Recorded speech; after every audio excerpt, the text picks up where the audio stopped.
ان اللہ و ملائکۃ یصلون علی النبی یا ایھا الذین آمنوا صلوا علیہ وسلموا تسلیما اللہم صلی علی سیدنا شفیعنا حبیبنا مولانا محمد وعلی آلہ وصحبہ بارک وسلم اللہم صلی علی سیدنا شفیعنا حبیبنا مولانا محمد وعلی آلہ وصحبہ بارک وسلم۔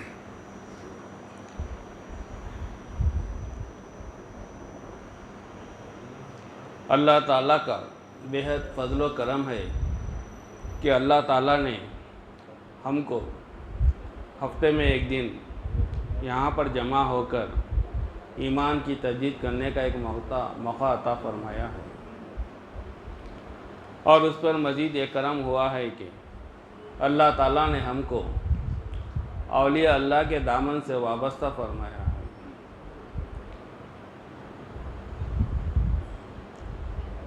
جب تک ہم اولیاء اللہ کے دامن سے وابستہ نہیں تھے، ہم اپنی زندگی میں گم تھے۔ ہم جانتے ہی نہیں تھے کہ ہمارا مذہب کیا ہے، ہمارا ایمان کیا ہے، ہمارا مسلمان ہونے کا مطلب کیا ہے، یہ چیز ہم کو معلوم ہی نہیں تھی۔ بس صرف ہم یہی جانتے تھے کہ کمانا، پڑھنا، شادی کرنا، بچوں کو سنبھالنا، اس سے ہٹ کے ہماری کوئی فکر نہیں تھی۔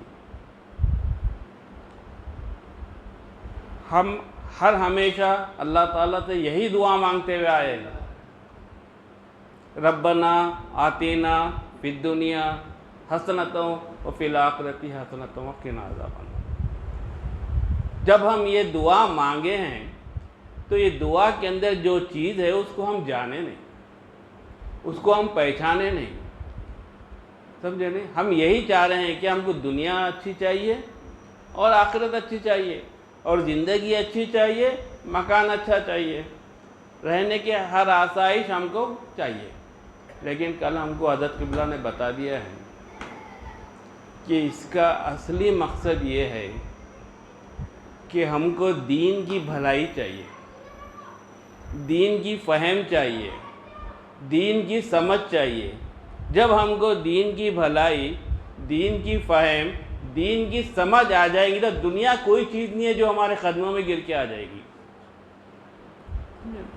لیکن ہمارا جو خیال تھا، جو ہم غور کرتے تھے، جو فکر کرتے تھے، وہ ہم دین کی بھلائی کی طرف غور و فکر نہیں کیا آج تک۔ صرف یہی فکر کرے کہ بھائی جلد سے جلد مجھ کو کسی سے کچھ مل جائے، یا کوئی میری مدد فرما دے، یا میری زندگی کا ایک سہارا میرے کو مل جائے۔ زندگی کا سہارا تو آپ کو دینے والا اللہ تعالیٰ ہے۔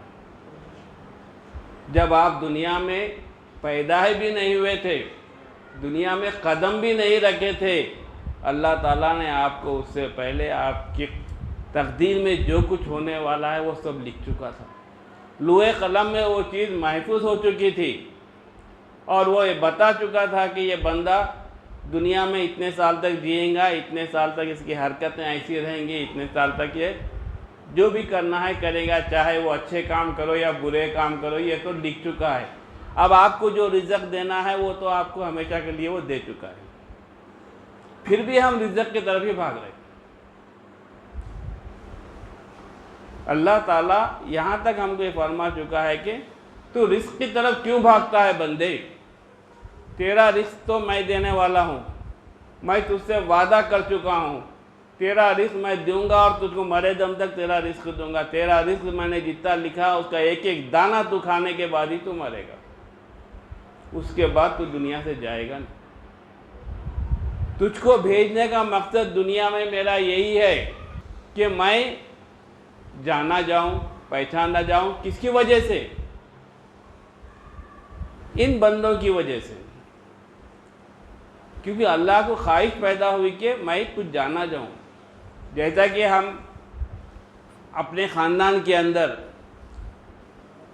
کوئی چیز حاصل کر لیتے ہیں تو ہم یہ چاہتے ہیں کہ میں نے یہ چیز حاصل کر لیا ہوں، اب یہ چیز میرے پاس موجود ہے، اس کی نمائش اگر میں کرنے کے لیے میں کیا کرنا پڑے گا؟ مجھ کو اپنے خاندان والوں کو دعوت دینا پڑے گا۔ جب میں خاندان والوں کو دعوت دوں گا تو خاندان والے جب آئیں گے، جب یہ چیز میرے پاس جو ہے وہ دیکھیں گے تو اس سے وہ میری تعریف کریں گے۔ یہ ہماری سوچ ہے دنیا کے حد تک تھی. اللہ کی سوچ کیا ہے ہمارے بندوں کے بارے میں؟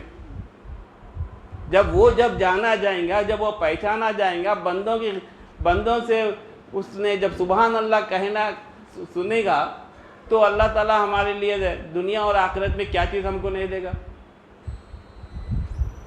اسی لیے حضرت قبلہ ہم کو یہی بتا رہے ہیں کہ بار ہزار بار ہم کو تقریباً اتنے مرتبہ ہمیں سنا ان کے کلاموں میں اسلام، ایمان، احسان کے بارے میں تقریباً بار ہم کو یہ سمجھاتے ہوئے آ رہے ہیں. کیونکہ اسلام وہی ہے. اسلام کیا اگر آپ پہچان لیں گے، اسلام کو آپ جان لیں گے، مان لیں گے تو اس کے اندر ہی خود آپ کو ارکان اسلام آ جاتے ہیں. ارکان اسلام 5 ہیں. سب سے پہلے ہے کلمہ، نماز، روزہ، زکوٰۃ اور حج. ہم یہ تو چیزوں کو پہلے سے جانتے ہیں کہ ارکان اسلام کتنے ہیں، 5 ہے بول کے، لیکن ہم عمل کتوں پہ کر رہے ہیں؟ عمل کتوں پہ کر رہے ہیں؟ صرف 2 ارکان پہ ہم عمل کر رہے ہیں، وہ ہے نماز اور دوسرا ہے روزہ. اب باقی جو 2 ارکان ہے وہ زکوٰۃ اگر ہے تو دیں گے، حج اگر استطاعت ہے تو جائیں گے، نہیں تو نہیں. لیکن سب سے جو پہلا ہمارا ارکان ہے، رکن ہے، وہ ہے کلمہ طیبہ. جب تک ہم کلمہ طیبہ کو سمجھیں گے نہیں، جانیں گے نہیں، پہچانیں گے نہیں، اور اس کے بعد اس کے اندر غور و فکر نہیں کریں گے تو ہم اللہ سے قرب حاصل کرنے کے لیے ناکام ہو جائیں گے. بہتر یہ ہے کہ ہم کو کلمہ طیبہ کے بارے میں جاننا چاہیے، کیونکہ کلام شریف میں بھی ہم کو یہ بیان کر دیا گیا ہے، فَاعْلَمْ أَنَّهُ لَا إِلَٰهَ إِلَّا اللَّهُ. جانو کلمہ طیبہ کیا ہے، سمجھو کلمہ طیبہ کیا ہے. کلمہ طیبہ ہی ہماری زندگی کے لیے سکون ہے، کلمہ طیبہ ہی ہماری آخرت کے لیے سکون ہے، یہی ہمارے لیے سکون ہے. یہ کہہ کر میں اپنی بات کو ختم کرتا ہوں. وآخر دعوانا الحمدللہ رب العالمین.